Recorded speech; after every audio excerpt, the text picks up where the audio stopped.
Livro de Jó, capítulo 9. Jó ouviu Bildade. E sua resposta começou com uma concessão surpreendente. Eu sei muito bem que as coisas são assim. Deus é justo.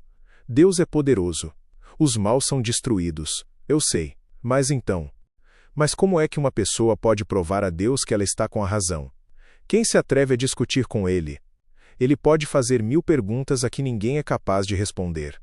Jó não estava negando o poder de Deus.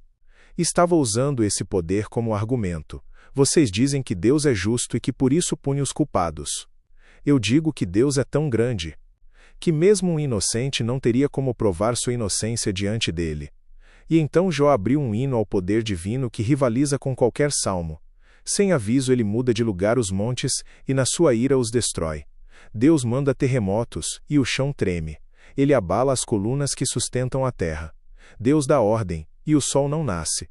Ele apaga a luz das estrelas. Deus sozinho estendeu o céu, pisou sobre as costas do mar.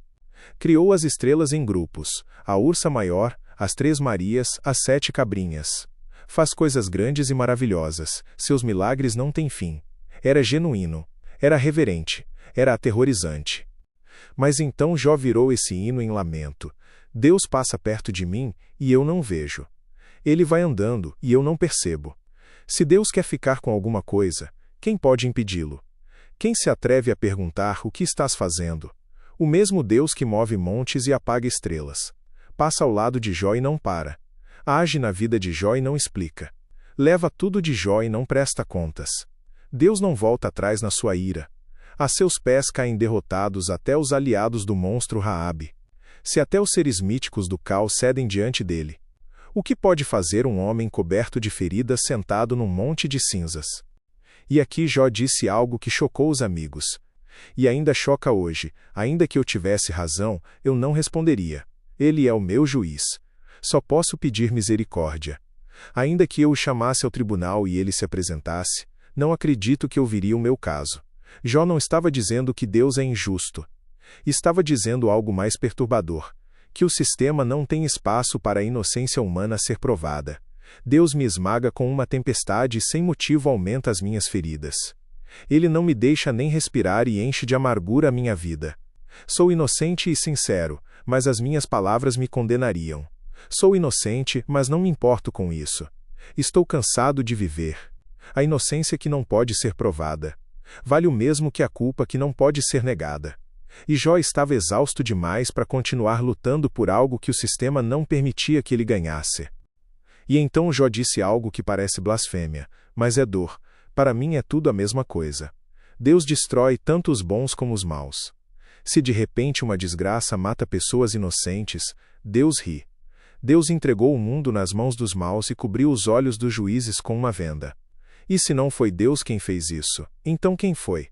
Jó estava olhando para o mundo real, não para a teologia dos amigos. No mundo dos amigos os bons prosperam e os maus sofrem, sempre, sem exceção. No mundo de Jó, e no nosso, inocentes morrem. Injustiças persistem. Tribunais são cegos. Quem fez isso? Se Deus é soberano sobre tudo. Então a pergunta não vai embora. Jó então voltou ao pessoal. Os meus dias correm mais depressa do que um atleta. Eles fogem sem ter visto a felicidade. A minha vida passa como um barco ligeiro, como uma águia quando se lança sobre um coelho. 3 imagens de velocidade. 3 formas de dizer, a vida está acabando antes que eu consiga entendê-la. Posso tentar esquecer as minhas queixas, voltar a ser alegre. Mas logo os meus sofrimentos me deixam apavorado, pois sei que Deus não acredita que eu seja inocente. E se ele acha que sou culpado, não adianta nada lutar. O sabão não pode lavar os meus pecados, o sabão mais forte não pode limpar o mal que cometi.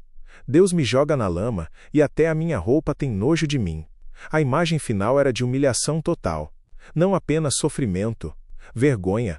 O homem mais honrado do Oriente, rejeitado até pelo próprio tecido que usava. E o capítulo terminou com o desejo mais profundo de Jó. Um desejo que antecipava algo que a humanidade só veria séculos depois. Deus não é um ser humano como eu, e por isso não posso responder-lhe. Nem podemos resolver a nossa questão no tribunal. Para nós dois não há um juiz que possa julgar a mim e a Deus. Jó queria um árbitro. Alguém que pudesse colocar a mão sobre os dois, sobre Deus e sobre Jó, e garantir que o julgamento fosse justo. Alguém que fosse ao mesmo tempo humano o suficiente para entender Jó e divino o suficiente para falar com Deus de igual para igual. Jó não sabia que estava descrevendo Jesus. Ó Deus, para de me castigar. Não me enches de medo com os teus terrores. Então eu falarei e não terei medo, pois a minha consciência não me acusa. Jó 9 é o capítulo onde Jó faz a pergunta que a humanidade inteira carrega: como pode um ser humano ser justo diante de Deus? E a resposta que ele encontra sozinho é: não pode. Não porque seja culpado, mas porque o abismo entre o humano e o divino é grande demais para ser atravessado por mérito ou argumento. Jó queria um árbitro, um mediador, alguém no meio. E a Bíblia inteira, da Gênesis ao Apocalipse, é a história de Deus respondendo a esse pedido, com um filho que colocou a mão sobre os dois, que foi humano o suficiente para sentar no monte de cinzas com Jó, e divino o suficiente para falar com o Pai face a face. Jó não sabia o nome dele, mas o desejo era real, e a resposta viria. Creia, Jesus te ama e ele vive.